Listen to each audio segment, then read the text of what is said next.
인류 발전사를 보면은 과학도 의학도 그렇고 엄청나게 지금 발전하고 있죠. 조금은 의학이 발달하면 200세까지 살 수 있다, 그런 진단도 나오고 있는 이 시대에 특별히 20세기에 와서 인류가 발견한 최고의 에너지는 원자력이었습니다. 원자력은 핵폭탄이 되어서 엄청난 힘을 발휘하게 되는데 2차 세계대전 때 그 위력을 드러내는 것을 우리는 다 알고 있습니다. 그러나 2차 세계대전 전까지만 해도 원자력은 물리학자들의 이 머릿속에만 있었습니다. 진짜 그렇게 엄청난 힘이 있을까, 폭발력이 있을까? 실제로 이처럼 엄청난 위력을 지녔는지는 아무도 몰랐습니다. 미국의 시카고 대학에서 연구원으로 있던 페르미가 공식으로만 존재하던 핵무기를 실용화하는 데 성공을 했지요. 이 원자력은 그래서 사람을 죽이는 데만 사용되는 것이 아니라 우리나라에도 가장 중요한 전기의 운동력이 되었죠. 굉장히 전기 양이 많이 나오죠. 또한 방사능이 있는데 이 방사능은 우리가 몸이 아플 때, 암에 걸렸을 때 암을 치료하는데도 효과적으로 사용이 되고 있습니다. 이렇게 과학과 의학 분야에 엄청난 위력을 발휘하는 원자력. 그렇다면 우리가 신앙생활을 하면서 우리가 도대체 복음의 능력은 어느 정도인가라는 것이죠. 복음의 능력.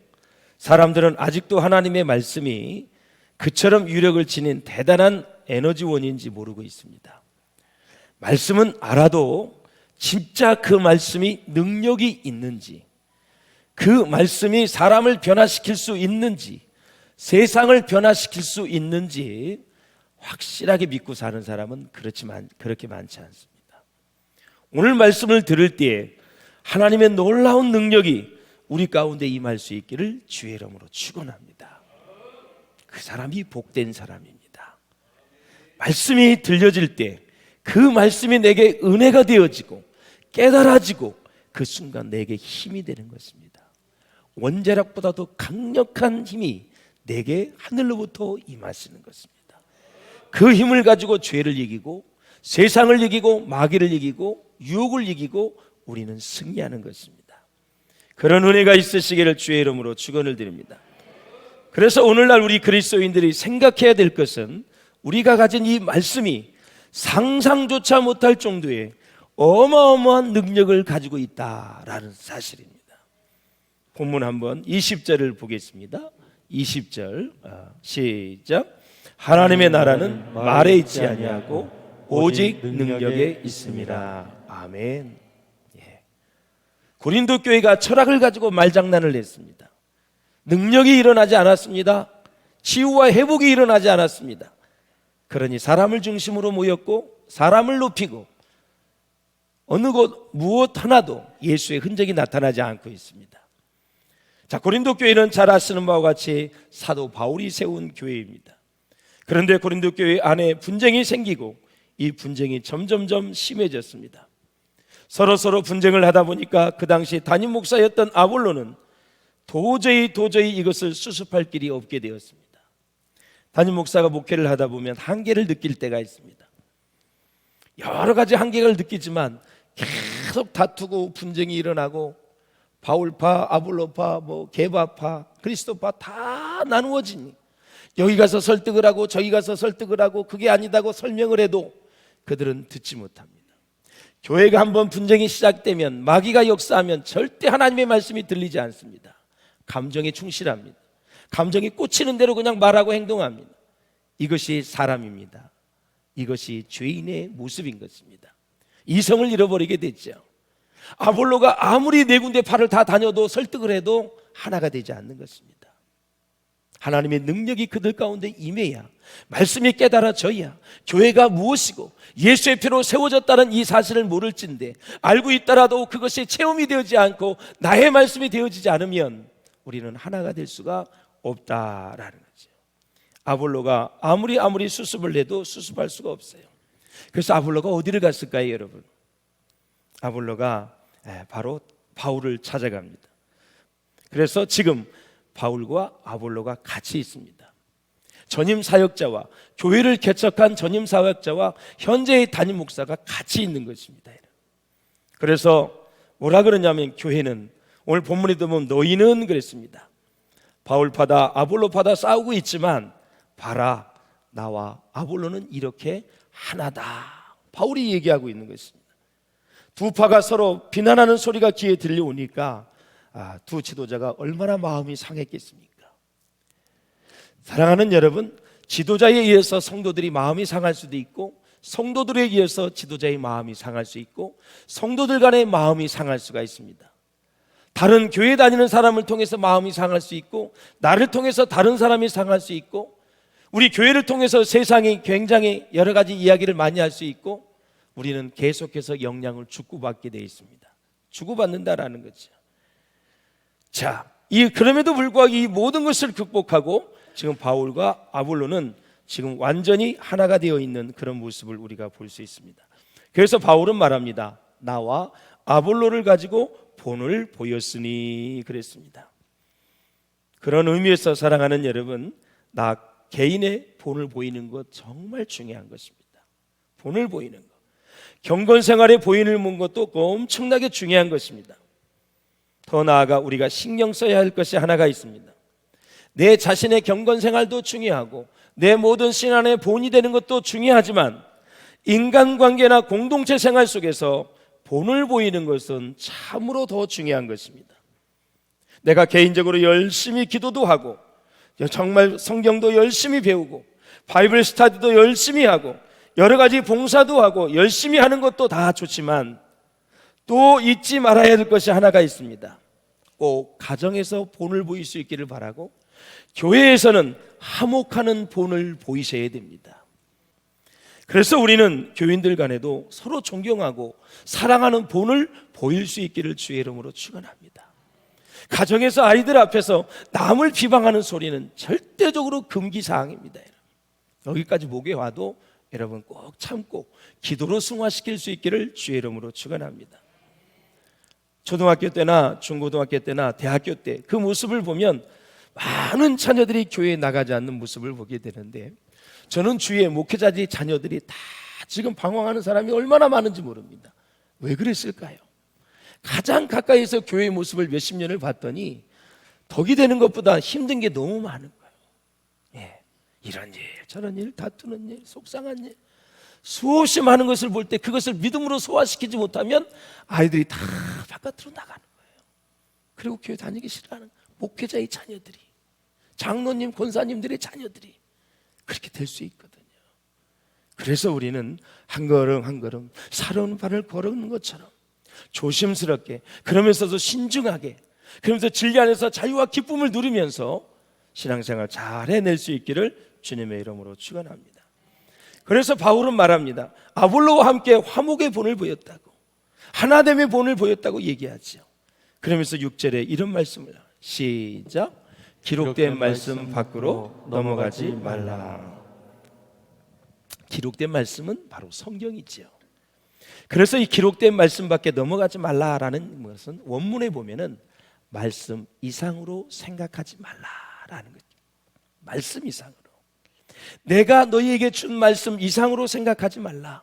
좌로나 우로나 치우치지 말고 이 말씀 이대로 준행하라라는 것입니다. 우리가 본을 보였으니 너희는 이제 절대로 더 넘어가지 말라. 말씀 이상으로 생각해서 교회의 혼란을 가져오지 말라라는 것입니다. 그리고 바울은 말합니다. 서로 대적하여 교만한 마음을 먹지 않았으면 좋겠다. 여기서 교만은 일반적으로 말하는 그런 교만하다가 아닙니다. 특별히 이 교만하다는 헬라어로 푸시오스테라는 단어인데 부풀어 오르다, 우쭐대다 그런 뜻이 있어요. 마음이 부풀어 오르는 것이 바로 오늘 본문에서 얘기한 교만하다라는 뜻입니다. 우리가 풍선을 나의 그 입김을 통해서 에어를 계속 넣으면 푹 이렇게 커집니다. 너무 크게 하면 터져버리죠. 푹 부풀어 오르는 거, 그 단어를 쓴 거예요. 뭐가 부풀러 올랐다고요? 마음이 부풀러 올랐다.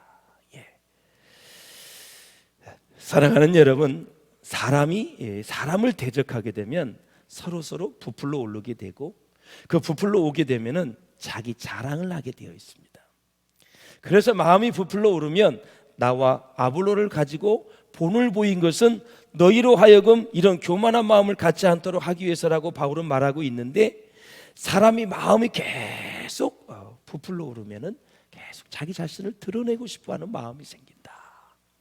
사랑하는 여러분, 화평과 사랑의 길에서 떠나면 겸손하기가 어려워집니다.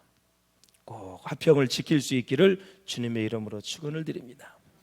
그리고 여러분, 교회 생활이나 가정생활, 학교생활, 사회생활을 하실 때 경쟁 관계로 보면 절대 안 됩니다. 어떤 상황에서도. 그리고 라이벌 관계로 보면 안 됩니다. 그리고 사랑하는 여러분, 대적 관계에 있게 되면은 반드시 자기 자랑에 빠지게 되어 있습니다. 절대 사람을 경쟁 관계로 보지 마십시오. 이것을 제가 일찍 배워서 성도들에게 깨우치지 못한 게 참 안타까운 거예요. 악착같이 살아야 된다, 악착같이 해야 된다. 열심히 해야 되는 건 맞지만 사람과 사람이 라이벌 관계로 보지 마시는 거예요. 경쟁 관계로 보지 마시는 거예요. 대적 관계로 보지 말라는 거죠. 경쟁 관계로 보는 순간 우리는 그 사람의 포로가 될 수밖에 없어요. 정말 조심해야 됩니다. 그래서 자기 위치나 자기 존재나 자기 신앙의 위치는 전혀 생각하지 못하고 그냥 마음이 부풀어 오릅니다. 내가 어디까지 가는지도 모르게 정신을 못 차리게 되죠. 그래서 고린도 교회의 상황을 우리가 정리를 해보자면 그렇습니다. 분쟁이 일어났어요. 그 다음에 분쟁이 일어나니까 자기 자랑이 나오게 되죠. 마음이 부풀어 오르게 되죠.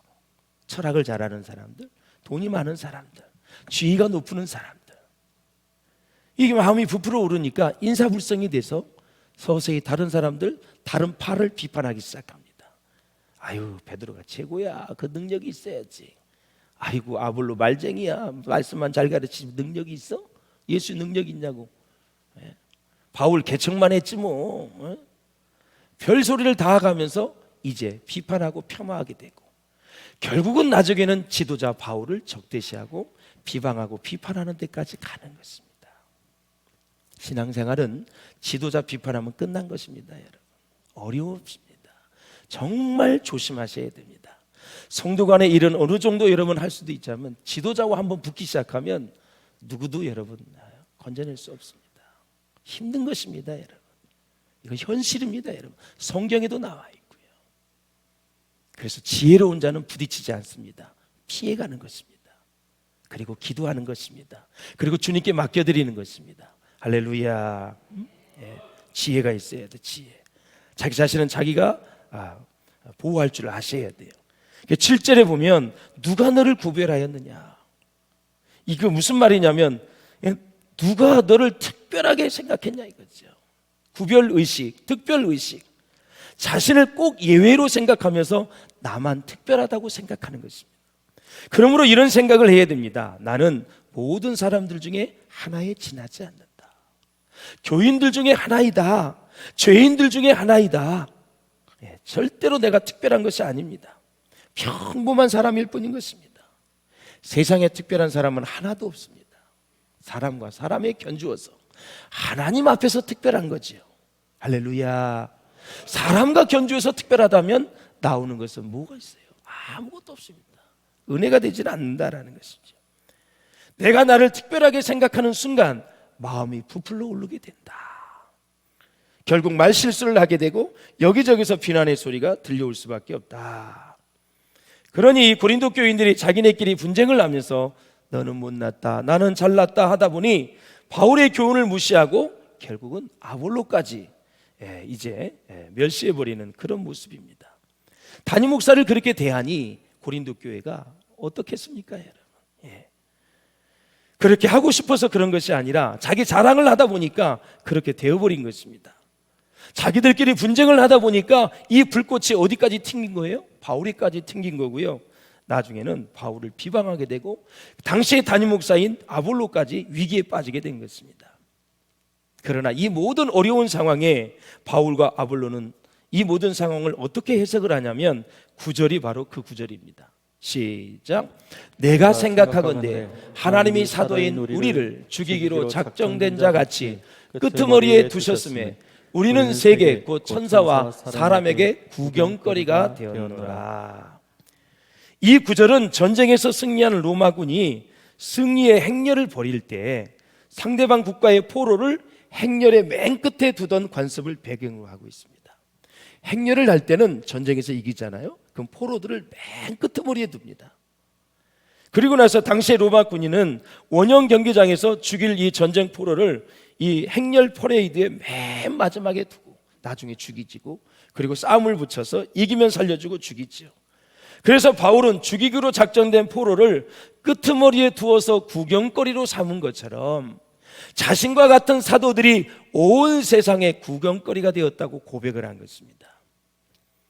그 말은 바로 사도들이 이 땅에서 복음을 전하다가 당하는 온갖 고난을 가리키는 것입니다. 사랑하는 여러분, 여러분이 어떤 비방을 받아도 사람들로부터 받는다고 생각하지 마시기를 바랍니다. 하나님께서 나를 비방하라 하셨으니까 비방하는 것이다, 이렇게 생각을 해야 된다라는 거죠. 정말 말씀에 돌아오면, 말씀을 중심으로 가면 다 회복되게 돼 있어요. 저는 그 은혜가 우리 교회에 충만하시기를 주의 이름으로 축원합니다. 한국교회에 충만하시기를 주의 이름으로 축원합니다. 예? 바울은 이제 사도들과 고린도 교회 성도들을 대조하고 있지요. 10절을 보겠습니다. 시작. 우리는 그리스도 때문에 어리석으나 너희는 그리스도 안에서 지혜롭고, 우리는 약하나 너희는 강하고, 너희는 존귀하나 우리는 비천하여. 사랑하는 여러분, 사도 바울은 세상 지식을 사용하지 않아서 무식한 것처럼 보였습니다. 복음만 전하니까, 철학의 도시에서 복음만 전하니까, 예수가 우리의 죄를 위해서 죽으셨다, 그분이 3일 만에 부활하셨다, 그분을 믿으면 우리의 생명이 살아난다, 그분을 믿으면 하나님의 자녀가 된다, 하나님의 백성이 된다, 이것만 전하니까 무식하게 본 거예요. 그러나 이 고린도 교인들은 세상 지식을 사용해서 대단히 지혜로운 것처럼 보였습니다. 목회를 하다 보니까 하나님의 종들은 낮아지지 않으면 하나님의 말씀은 잘 능력이 나타나지 않는 걸 봐요. 낮아지지 않아요. 성도들도 마찬가지입니다. 낮아진 상태에서 한마디 하는 것과 높아진 상태에서 한마디 하는 것은 영향력이 다릅니다. 낮아진 상태에서 말을 하면 영향력이 있어요. 높아진 상태에서는 1000마디 만마디를 해도 그냥 이 귀로 들으면 이 귀로 흘려보내게 되죠. 사랑하는 여러분, 그렇습니다. 사도 바울은 제대로 먹지도 못하고 헐벗고 매맞고 집도 없이 정처 없이 돌아다녔는데, 그 모욕을 당해도 복수하지 않고 오히려 축복을 하고 비방을 받아도 또 사랑으로 권면하는 그런 모습을 보게 되죠. 참, 사람에게 영원한 숙제 중에 하나가 뭔지 아세요, 여러분? 겸손한 마음과 교만한 마음이 항상 공존한다는 거예요. 우리들의 마음이 한결같이 겸손한다면 얼마나 은혜롭고 덕망이 있고 많은 사람들에게 유익을 주겠습니까, 여러분? 교회도 그렇습니다. 겸손한 성도들만 있으면 얼마나 좋겠습니까? 그러나 교만한 사람들이 있기 때문에 교회가 종종 어려움을 겪기도 하는 것입니다. 바울은 그래서 고린도 교인들에게 두 가지 성품을 설명하고 있습니다. 하나는 사도들의 겸손이요, 다른 하나는 교인들의 교만이다. 사람들은 묘하게도 교만과 겸손이 같이 있는데요, 다른 사람들에게 본이 되는 것이 무엇일까요? 그것이 겸손입니다. 여러분, 어렵지 않습니다. 본이 된다는 것은 겸손하다는 얘기고, 본이 안 되는 사람은 바로 뭐예요? 바로 교만한 사람이죠. 교회의 직분을 맡긴 것도 하나님이십니다. 고린도 교회 성도들이 받은 구원도, 교회의 모든 직분도, 사역도, 성령의 은사도, 세례도 모두가 다 하나님으로부터 받은 것입니다. 그러니 누구에게 감사해야 됩니까? 하나님께 감사해야 되죠. 하나님 중심으로 신앙생활해야 되죠. 그러나 고린도 교인들은 사람을 자랑하고 있었습니다. 그동안 길게 다루었던 고린도 교회의 파벌 문제는 이제 4장 14절에서 21절에서 끝이 나게 됩니다. 그래서 11절과 12절에는 바울이 복음을 전파하는 과정에서 당한 6가지 고난을 열거하고 있는데, 내가 추렸다, 정말 목말랐다, 헐벗었다, 매를 맞았다, 정체가 없이 돌아다녔다, 생활비가 없어서 뭐 했다요? 텐트를 맞았어. 자비랑으로 내가 전도했다. 이런 얘기를 하는 것입니다. 이런 모든 삶은 십자가에 달린 그리스도를 따른 결과였다고 바울은 예수님을 자랑하는 것입니다. 바울은 지금 모든 사람이 자신들처럼 그런 고난을 당해야 한다고 말하는 것이 아닙니다. 사회적 환경에 따라 이런 고난을 당할 수도 있고 그렇지 않을 수도 있다라는 것입니다. 다만 바울이 중요하게 생각하고 핵심적으로 전파하는 것은 뭐냐? 이런 고난이 다가올 때 그런 고난을 회피하지 않았으면 좋겠다라는 거죠. 바울은 결코 악으로 악을 갚지 않았습니다. 그는 모욕을 당하면 축복을 해주었고 박해를 받으면 참았고 비방을 받으면 사랑으로 권면했습니다. 한마디로 사도들은 항상 선으로 악을 갚았습니다. 왜냐하면 그럴 때 하나님의 구원의 은혜가 온전히 공동체 가운데 드러날 수 있기 때문에 그렇습니다. 자, 13절에 보면 사도들의 삶의 결과가 나오게 되지요. 자신은 더럽혀지면서 주변을 깨끗하게 하는 것이 바로 더러운 것과 만물의 찌꺼기라고 바울은 얘기하고 있어요. 바울은 그동안 십자가를 따르는 고난을 통해서 세상의 더러운 것과 만물의 찌꺼기가 되었습니다. 그렇지만 세상은 바울을 통해 깨끗하게 되었다. 교회가 깨끗하게 되었다. 그래서 바울은 뭐라 그래요? 16절에 그러므로 내가 너희에게 권하노니 너희는 나를 본받는 자가 되라. 어떻게 보면 굉장히 교만한 것 같아요. 본문에 보면은요, 예수님을 닮은 것을 본받아라, 그 뜻입니다, 여러분. 자기 자신을 본받으는 게 아니라 내가 예수님을 본받은 거, 그거를 본받아라. 하나가 되었으면 좋겠다. 예수 중심으로 신앙생활 했으면 좋겠다. 하나님만 높였으면 좋겠다. 내가 고린도 교회를 개척했지만 나 아무것도 아니야. 그냥 시켜서 한 거야. 은혜로 한 거야. 능력으로 한 거야. 나는 아무것도 아니다. 예수님만 높여라. 할렐루야. 자기가 그렇게 높였던 것처럼 예수님만 높여라. 참 우리가 이 세상 살아가서 겸손해지기 위해서는 얼마나 참아야 되는지 모릅니다. 얼마나 속이 상해야 되는지 모릅니다. 끝까지 자기 자신을 부인해야 됩니다. 그래야 겸손해질 수 있습니다. 또 참고 또 참고 또 참고 또 눈물을 삼키고 또 눈물을 삼키고 밤새 생각이 나서 원망스럽지만 또 참고 또 참고 해야, 그때 주님을 의지해야 겸손해지는 것입니다. 할 말 다 하고 내뱉을 말 다 해버리고 나서 어떻게 겸손해질 수가 있겠습니까? 마음에 광야가 있어야 겸손해질 수가 있죠. 네. 사랑하는 여러분, 복음은 사람을 변화시키는 능력이 있습니다. 복음은 죄를 이기고 죽어가는 사람을 살릴 수 있습니다. 그래서 서두에 말씀을 드렸던 것처럼 20절에 하나님의 나라는 말에 있지 아니하고 오직 능력에 있습니다. 이 말씀이 바로 고린도 교회의 배경에서 나왔다는 말을 우리가 깊이 새기면서 여러분 정말 복음의 능력을 실천하며 또 복음의 능력을 경험할 수 있기를 주의 이름으로 축원합니다. 사람의 말 재주로는 성령의 능력이 나타나지 않습니다. 하나님의 말씀이 바로 선포되면, 제대로 선포되면 교인들이 마음이 뜨거워지게 돼 있고, 말씀이 제대로 선포되면 성령께서는 그 말씀을 선물로 주시기 위해서 성령의 바람이 불어오게 하는 것입니다. 그래서 동시에 회개의 영을 부어주시고 하나님의 능력, 복음의 능력은 심령을 쪼개는 것입니다. 죄를 토해내는 능력이 임하게 되는 것입니다. 진정한 심령의 부흥을 통해 하나님의 영광을 나타내는 거룩한 도구가 될 수 있기를 주의 이름으로 축원합니다.